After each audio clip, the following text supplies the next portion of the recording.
তো hey guys, welcome back to my channel. তোমরা কেমন আছো? আশা করছি তোমরা তোমাদের বাড়িতে সকলে ভালো আছো। আমিও কিন্তু বেশ ভালো আছি। এখন বাজে কিন্তু দুপুর 2:30 আর দেখতে পাচ্ছ একটু রেডি হয়ে গেছি।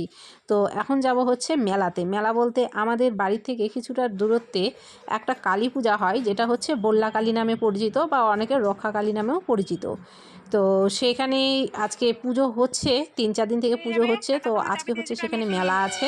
মেলা 4 দিন ধরে হয়, আর মানে 4 দিন ধরে আর কি ঠাকুর থাকে। তো 4 দিন ধরে গোটা ফুল মেলা হয়। তারপরে ঠাকুর বিসর্জন হওয়ার পরেও কিন্তু ভাঙা মেলা 4-5 দিন আরও হয়। তো যাই হোক, আজকে মোটামুটি চলেছি মেলায়। আর দেখতে পেলে রেডি হয়ে কিন্তু বেরিয়ে গেলাম, আর এখানে বসে আছি টোটোতে। তো মেলাতে আমি আর আমার মেয়েই শুধু গিয়েছিলাম, আর কাউকে সঙ্গে নিয়ে নিই বা কাউকে জিজ্ঞাসাও করিনি কেউ যাবে কি না। তো দুজনেই বেরিয়ে পড়েছি। আর আমরা এখন যে রাস্তাটাতে যাচ্ছি, এটা গ্রামের ভেতর দিয়ে যাচ্ছি। গ্রামের ভেতর দিয়ে এই রাস্তাটাতে গেলে না সুবিধা হয়, এই টোটোটা একদম মানে মন্দিরের পেছন দিকে নামিয়ে দেবে। আরও একটা রাস্তা আছে হাই রোড দিয়ে, সেটাতে যদি যাই তাহলে কিন্তু ওখানে মন্দিরের ভেতরে নিয়ে যেতে পারবে না, মানে এতটা পরিমাণ ভিড় হয়। সেটা রাস্তাতে নামাই দিবে, আর অনেকটা দূর কিন্তু হেঁটে যেতে হয়। তো সেই জন্য ভাবলাম এই রাস্তাটাতে যাই, এই রাস্তাটাতে গেলে হাঁটতে কিন্তু কম হবে। তো দেখতে পাচ্ছ এখানটায় কিন্তু নেমে গেছি, আর এটা হচ্ছে মন্দিরের পেছনের দিকে। আর এখানটায় অনেক রকম দোকান আছে, আর আমি এখন দাঁড়িয়ে আছি বাতাসার দোকানে, মানে বাতাসা ভোগ আর কি নিচ্ছিলাম। তো বাতাসা ভোগ নিয়ে কিন্তু সোজা দেখো এখানে ভেতরে ঢুকে গেছি। আর এই যে দেখতে পাচ্ছ, এটা হচ্ছে বল্লা কালী, আর এটা কিন্তু 7 হাত মানে লম্বা, 7 হাত লম্বা। আর সামনে কিন্তু এটা লোহার নেট দেওয়া আছে, মানে নেটটা যে দেওয়া আছে সেটা হচ্ছে লোহার। কেননা সবাই যেভাবে প্রসাদ ছুঁড়ে দেয়, আর যদি নেট না দেওয়া থাকতো তাহলে কিন্তু ঠাকুরের গায়ে প্রসাদগুলো লেগে ঠাকুরটা ভেঙে যাওয়ার ভয় থাকে। তো সেই জন্য সামনে কিন্তু এইভাবে নেট দেওয়া আছে। তো সেই জন্য ঠাকুরটাকে স্পষ্ট দেখা যাচ্ছে না, আর অনেকটা ভিড়। তবুও চেষ্টা করলাম তোমাদেরকে একটু দেখানোর।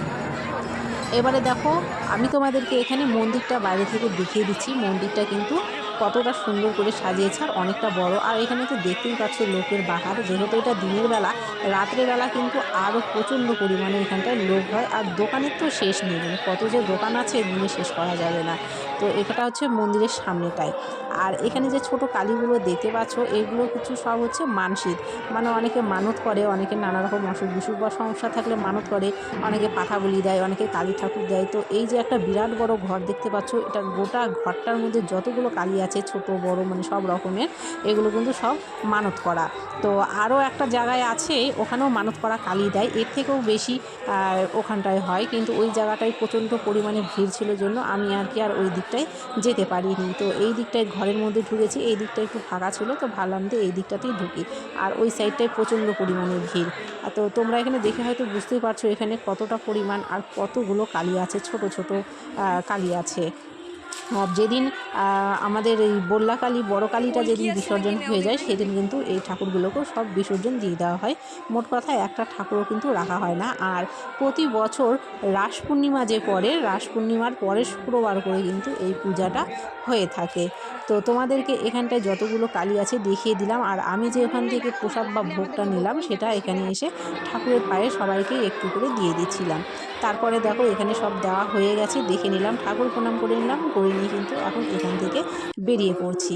আর এখানে কিন্তু এখন বসে আছি একটা খাবারের দোকানে। যদিও সেদিন নিরামিষ ছিল, তো আমি নিরামিষ খেয়েছি। তো মেয়েকে নিয়ে ঢুকেছিলাম। তো মেয়ে শুধু একটা রোল খেয়েছে, আর কিছু খায়নি। ও বসে আছে, আর রোলটা কিন্তু তৈরি হচ্ছিল। আর এই দোকানটা একটু ফাঁকা ছিল জন্য এই দোকানটাতেই কিন্তু আমি ঢুকেছিলাম। অন্যান্য দোকানগুলোতে দেখলাম মোটামুটি ভালোই ভিড় আছে।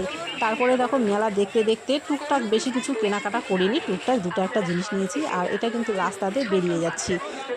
আর তোমরা কিন্তু দেখে বুঝতে পারছো এখানটায় কিন্তু দোকানের শেষ নেই, মানে বড় দোকান, ছোট দোকান, নানা রকমের দোকান আছে। আর আমার পেছন দিকে দেখো কত লোক আছে। এবার আমি সামনেও দেখিয়ে দিচ্ছি, দেখো সামনেও কত লোক আছে। তো যাই হোক, সামনে গেট ছিল, বেরিয়ে এলাম, টোটোতে উঠে গেছি। এখন কিন্তু সোজা চলে যাব বাড়িতে। তো আজকের ভিডিওটি কেমন হয়েছে অবশ্যই কমেন্ট করো, ভালো লাগলে অবশ্যই লাইক করো, ভিডিওটাকে শেয়ার করো, চ্যানেলটিকে সাবস্ক্রাইব করো। তোমাদের সাথে আবারও দেখা হচ্ছে নতুন একটা ভিডিওর সাথে।